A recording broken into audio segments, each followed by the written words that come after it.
உங்களோட 10th 12th mark sheet, NEET score card, birth certificate, passport copy, இந்த 5 டாக்குமெண்ட்டுமே டெல்லிக்கு அனுப்பிச்சு மினிஸ்ட்ரி ஆஃப் எக்ஸ்டர்னல் அஃபேர்ல அப்போஸ்டில் பண்ணுவேன். அந்த டாக்குமெண்ட்டை அப்போஸ்டில் பண்ணதுக்கு அப்புறம் ஜார்ஜியாவுக்கு அனுப்பிச்சு அது அந்த நாட்டு மொழிக்கு டிரான்ஸ்லேட் பண்ணி அங்க இருக்கிற மினிஸ்ட்ரி ஆஃப் எஜுகேஷன்லாம் சப்மிட் பண்ணி இந்த மாதிரி இந்த இந்திய மாணவர் உங்க பையனோட பேரு concern name, passport holder, Indian citizen, இந்த நாட்டுக்கு இந்த காலேஜுக்கு இந்த மெடிசன் ப்ரோக்ராம் படிக்கிறதுக்கு வராரு, இதுக்கு எலிஜிபிள் அவரு அப்படின்னு சொல்லி ஒரு எலிஜிபிலிட்டி சர்டிஃபிகேட் அந்த நாட்டிலையும் வாங்குவேன். அந்த நாட்டில் கொடுக்கணும், வாங்கி தான் ஆகணும். ஒரு பேட்ச்க்கு எத்தனை பேர் சார் நீங்க அனுப்புறீங்க? 150 பேர் sir. Okay, that is a first batch for September October batch.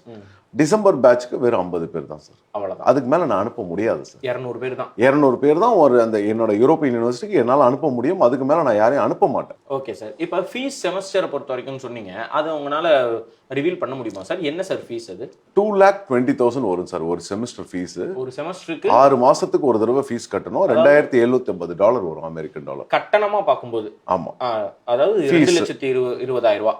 அதுக்கப்புறம் நமக்கு இங்க ஃபிளைட்ல இருந்து நம்ம போற செலவு, இங்க ஹாஸ்டல்ல தங்குற செலவு, நம்ம சாப்பாடு செலவு, இதெல்லாம் சார் எல்லாம் சேர்த்தீங்கன்னா ஒரு 1 lakh வரும் சார் ஒரு செமஸ்டருக்கு. அதெல்லாம் சேர்த்தா 1 லட்சம் வரும். அப்படின்னா ஒரு 3,20,000 3,20,000 அதிகபட்சம் வரும். வருஷத்துக்கு 6,40,000 வரும் sir. Okay, fine sir. With flight ticket, local transportation, books, uniform, maximum எல்லா இந்தியன் ஆத்தர் புக்ஸும் நானே கொடுத்துருவேன். ஓகே, சரி சார். நீங்க கொடுத்துடுறீங்க, நீங்க இங்க இருந்து அனுப்பி விட்டுருவீங்க. நீங்க மத்த நேரத்துல தமிழ்நாட்டுல இங்க தான் இருப்பீங்க? கிடையவே கிடையாது. அதுதான் தப்பான அதான். ஏன்னா நீங்க இங்க இருந்து அனுப்பி விட்டுறீங்க, இப்ப ஜார்ஜியால போய் அங்க யாருன்னே தெரியாத ஒரு கூட்டத்துல என் பிள்ளை என்ன செய்யணும்னு ஒரு கஷ்டம் இருக்கும்ல? கிடையவே கிடையாது. நல்லா புரிஞ்சுக்கோங்க. நான் இந்த அட்மிஷன் டைம்ல தான் மே, ஜூன், ஜூலை தான் நான் இங்க இருப்பேன்.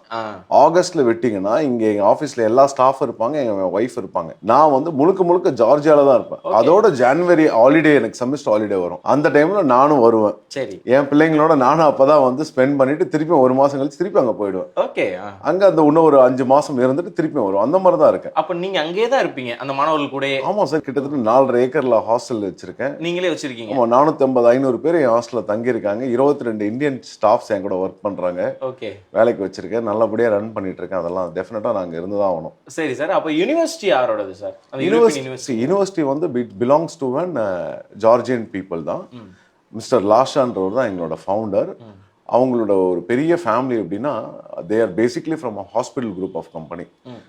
ஒரு நல்ல நம்ம நாட்டில் இருக்கிற ஒரு தலை சேர்ந்த ஒரு ஹாஸ்பிட்டல் ஈக்குவலாக அந்த நாட்டில் இருக்கிற ஒரு ஹாஸ்பிட்டல் வந்து நேம் வந்து ஜுவான் யூனிவர்சிட்டி ஹாஸ்பிட்டல்னு சொல்லி 1990s ஆரம்பித்த ஹாஸ்பிட்டலு ஸ்டெப் பை ஸ்டெப்பாக மெடிக்கல் காலேஜ் அப்படின்னு வந்து நல்லபடியாக சக்ஸஸ்ஃபுல்லாக ரன் பண்ணிட்டு இருக்காங்க. அந்த ஒரு ஃபவுண்டர் கிட்ட நான் ஒரு நல்ல நட்பு வச்சிருக்கிறதுனால இந்த ஒரு 7 வருஷமா அங்கே ஒரு அட்மிஷன் ஆஃபீஸர் அட்மிஷன் டைரக்டராகவும் நாங்கள் இருக்கேன். சரி சார். இப்போ நாங்கள் அங்கே படிக்கிறாங்க, படிக்கும்போது அவங்களுக்கு வேற ஏதாவது ப்ராப்ளம்ஸ் வருது, டிஃபிகல்ட்டிஸ் வருதுன்னா அதெல்லாம் நீங்கள் ஹேண்டில் பண்ணி கொடுப்பீங்களா? பேண்டமிக்கை எப்படி சார் ஹேண்டில் பண்ணீங்க? அவங்க வீட்டுக்கு இங்கே வர முடியாது இல்லை? வந்தாங்க. நாங்கள் சார்ட்டர்ட் ஃப்ளைட் அரேஞ்ச் பண்ணி இண்டிகோ நம்மளுக்கு ஸ்பெஷல் அலோவன்ஸ் நம்ம இந்தியன் கவர்மெண்ட் ஹெல்ப் பண்ணதுனால இங்கேருந்து சார்ட்டர்ட் ஃப்ளைட் அலோவ் பண்ணி நாங்கள் இங்கேருந்து போன பசங்களையும் கூப்பிட்டு போனோம். திருப்பி போறச்சியும் வரும்போதும் அங்கேருந்து மொத்த ஃப்ளைட்டில் ஸ்டூடெண்ட்ஸை கூப்பிட்டு வந்தோம். ஓகே, நிறைய இந்த மாதிரி டிஃபிகல்ட்டிஸ் நீங்கள் சொல்ற மாதிரி எல்லா டிஃபிகல்ட்டிஸும் நான் ஃபேஸ் பண்ணிட்டு தான் இருக்கேன். நான் உக்ரைன்ல படிச்ச என்னுடைய ஃப்ரெண்டுடைய தம்பிலாம் உக்ரைன்ல படிக்கும்போது பேண்டமிக் பீரியட்ல இங்க இருந்து வர முடியாம அங்கே கஷ்டப்பட்டதெல்லாம் நான் இல்ல நீங்க சொல்றது 100க்கு 100 உண்மை. இந்த வார் டைம்ல எவ்வளவு பிரச்சனைகள் வந்துச்சு. வார் டைம்ல பெரிய பிரச்சனையாச்சு. கீழ அண்டர் கிரவுண்ட்ல 120 students they came here, they approached us. நாங்க நல்லபடியா ஃப்ரீ ஆஃப் காஸ்ட்ல எந்த செலவும் நான் பண்ணாம அவங்க கிட்ட வாங்காம அப்படியே அந்த காலேஜோட நம்ம இந்திய கவர்மெண்ட்ல ப்ராப்பரான அனுமதி பெற்று அந்த ஸ்டூடெண்ட்ஸ் எல்லாரையுமே நான் நல்லபடியா டிரான்ஸ்ஃபர் பண்ணி நம்ம காலேஜ்ல படிக்க வச்சுட்டு இருக்கேன். இப்போ 5th இயர் 6th இயர்லாம் நம்ம ஸ்டூடெண்ட்ஸ் நிறைய பேர் இருக்காங்க. இங்க ரஷ்யால இருந்து, ஆமா, உக்ரைன்ல இருந்து எல்லா ஸ்டூடெண்ட்ஸ் படிச்சுட்டு இருக்காங்க. எங்க யூனிவர்சிட்டியில படிச்சுட்டு இருக்காங்க.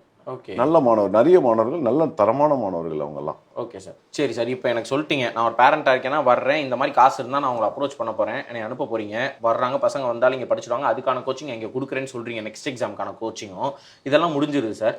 எனக்கு உங்களுடைய ரெக்கார்டு தனிப்பட்ட முறையில் நீங்கள் படிச்சுட்டு வந்துட்டு 6 வருஷமும் முடிச்சு இங்கே நெக்ஸ்ட் எக்ஸாம் எழுதின மாணவர்கள் இருப்பாங்கல்ல சார்? FMG exam. ஓகே, ஏன்னா இப்போ நெக்ஸ்ட் வரல, அதனால எஃப்எம்ஜி எழுதினவங்க இருப்பாங்கல்ல சார்?